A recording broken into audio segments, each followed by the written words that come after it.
Hi, this is Deborah from dinglefoot.com, and today I'm going to show you how to make a fall leaf card.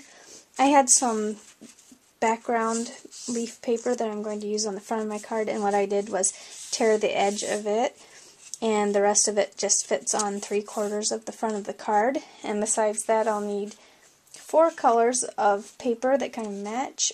I have a mustard paper, rust, cream, and a brown paper. And I'm going to need some kind of leaf die cut. I have a punch, but if you have a Cricut or another die cutting machine, that'll work. This is about a 2-inch leaf, and I'm going to be cutting 3 or 4 of those. So I'll need my punched leaves, I'll need some scissors, I'm going to use a swirly stamp that I'm going to emboss with gold embossing powder, some adhesive, and I think I'm also going to use a little bit of distress ink, and I think that's all, so we can get started.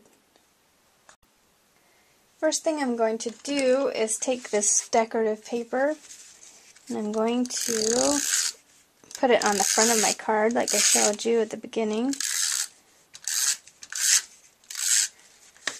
So I'll just stick that on the front there.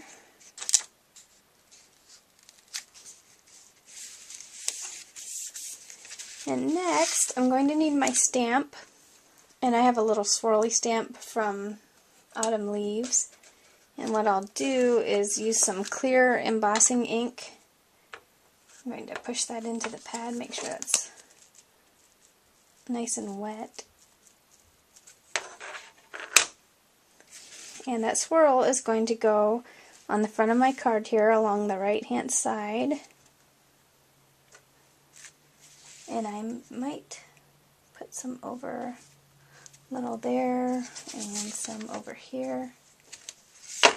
And I'm going to take my gold embossing powder and just dump a whole bunch all over it where I inked it. You can make a big mess with that. If you do it over another sheet of paper, it makes it so much easier to clean up. Tap off the rest. You can see it's on there. And just pour the excess right back into the container.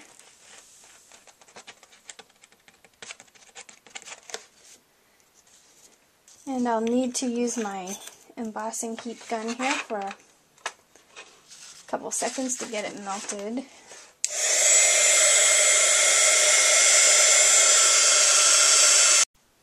Alright, got my embossing powder all melted on the edge there.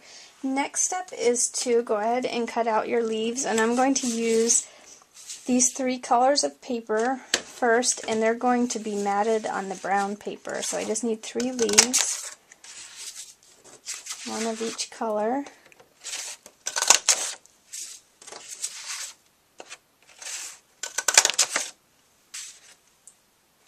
And all I need to do next is glue them onto this brown sheet.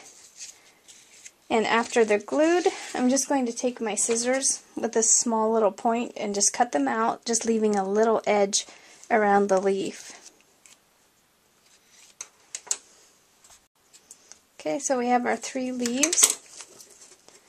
Right here, they're all cut out. And now I'm going to take a little bit of the old paper, Ranger Distress ink, with my little ink tool here. Get some ink on my foam there and just kind of go around the edges of my leaves.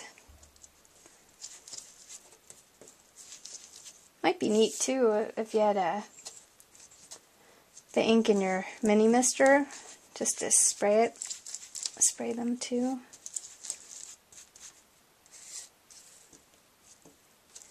And we'll do a little bit on this yellow leaf. And all I need to do now is use adhesive, or I like to pop them up just for dimension. Use some Zots here. And put 1 on each leaf. And all we're going to do is just point them different directions on the card. This one I'll point up. And the middle one,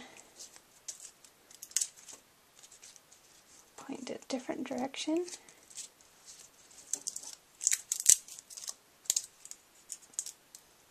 And this last one, I'll point down. And that's as simple as that. This card would be great for anything, fall birthday or invitation or anything. And for the inside's often neglected. And one thing that I do sometimes is just punch another leaf and put it on the inside of the card. You can also mat that, maybe use your leaf paper and cut another one, just put it on the inside. I put a little leaf inside made from the leftover leaf paper. And then on the outside, I don't know if I like this leaf right where I put it, so I'm going to try to pull up the Zod. The Zod actually came off, that doesn't usually happen. I'm going to lift this leaf up and put this underneath, I think. There we go. I don't know. It probably looked okay the other way too, but thanks for watching. I hope you enjoyed this card. This is a great card for a guy or for any kind of fall events that you have going on. You could also make a little tag for the front here with a greeting on it. And I hope you enjoyed watching. Thanks so much.